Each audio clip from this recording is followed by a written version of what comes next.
Because we are almost out of the postpartum trenches, we were able to do several videos, but then I have several unedited videos that I am going to be publishing.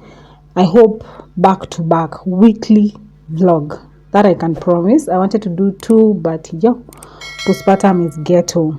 But anyway, in today's vlog, I want us to talk about that fact that you have been wondering why your hair is not growing, because your hair doesn't get longer, yet you moisturize, you oil your scalp, you even spend hours doing protective styles, and 12 months later your hair is still stagnant.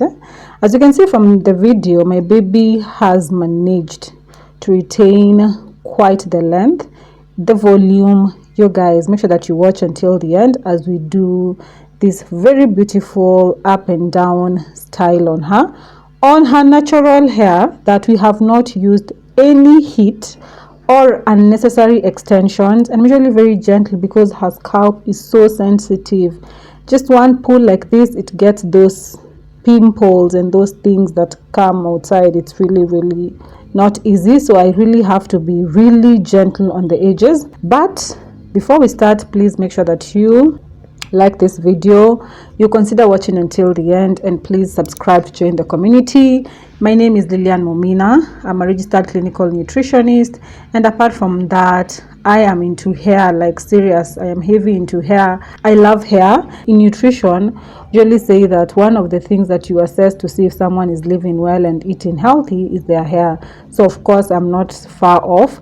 And of course, one of the things that really makes this really relatable to nutrition is the fact that the scalp is made up of living tissues, and this makes it a direct influential. Nutrition directly influences how your hair looks, so of course we are very much interested in that. So let's talk about how to make sure that you maintain a healthy hair, scalp and strand as I braid my baby girl.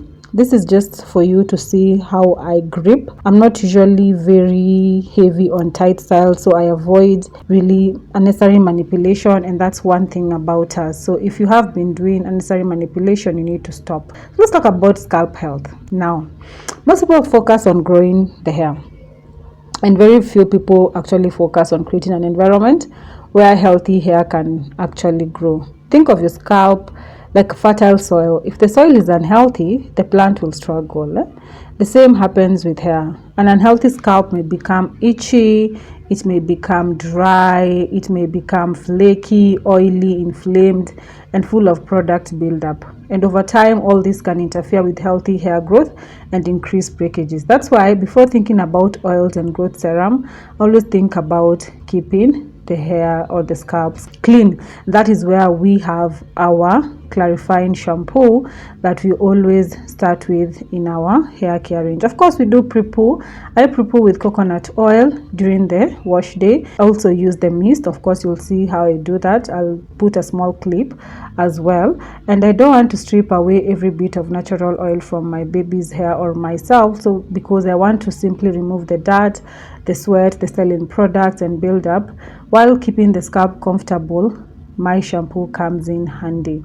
And because healthy strands matter too, you need to celebrate hair growth, but length retention is usually the real secret. Most African hair actually grows contrary to what people believe, but the challenge is that the ends keeps on breaking. If you touch your hair, or when you're doing your hair or your baby girls, if you watch closely, you'll see that at the ends I don't completely finish the braiding. I leave some room because I know that is the weakest, but when I'm undoing a hair, I don't have to really pull tightly, and those ends I'll be moisturizing them throughout the protective styling, like to make sure that they are strong because they are the weakest. So you gain 1 centimeter and then you lose 1 centimeter. That means you're not going to retain any length. So most people will actually start thinking that their hair never grows, but it's not about them, it's just that they are not retaining length. Now, it's not about just the oils, it's about the whole thing. You know, you need to make sure that you are just taking care of your moisture, because when hair becomes dry, as I've said, it becomes fragile, it tangles more and it snaps more easily.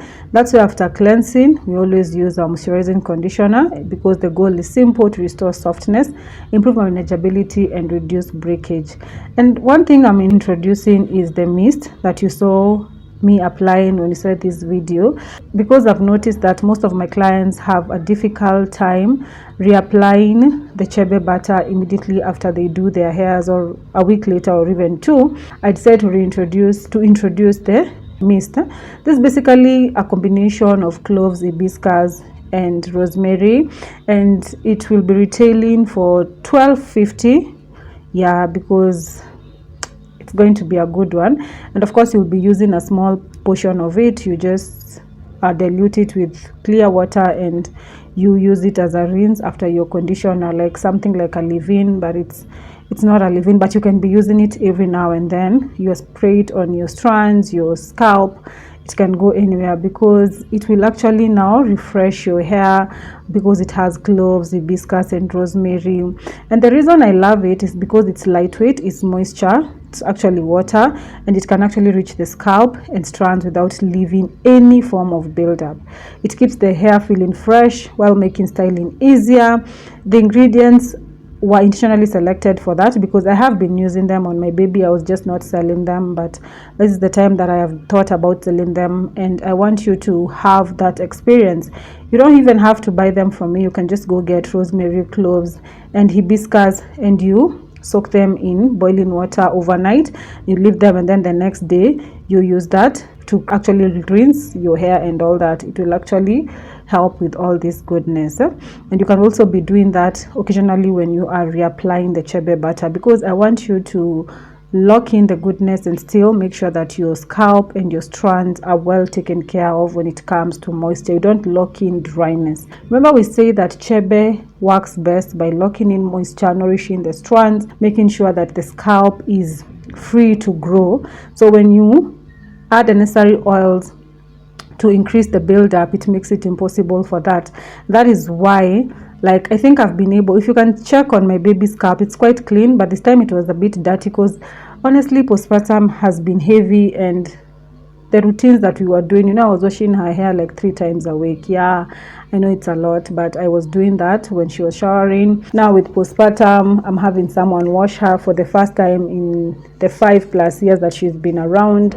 So of course her hair is not washed as much. Of course we don't reapply the butters as often, but of course I'm also doing that because the kids hair butter has extra castor and of course extra coconut, so anyone can reapply on the braids. And I just make sure that I spray the water before she goes to school every other day, so we don't experience breakages. But yeah, the scalp has been feeling it, because for the first time in her life I actually saw dandruff when I was removing her hair, which got me really sad. So I have to be intentional. We are 12 weeks, so I think, yeah, we were recovering from CS. It was a bit tough, but I think now we are doing better, so we are going to improve on that, so next time we don't expect that. So as I was saying, after you've done all that goodness, you go in and you seal in the moisture with Chebe hair growth butter.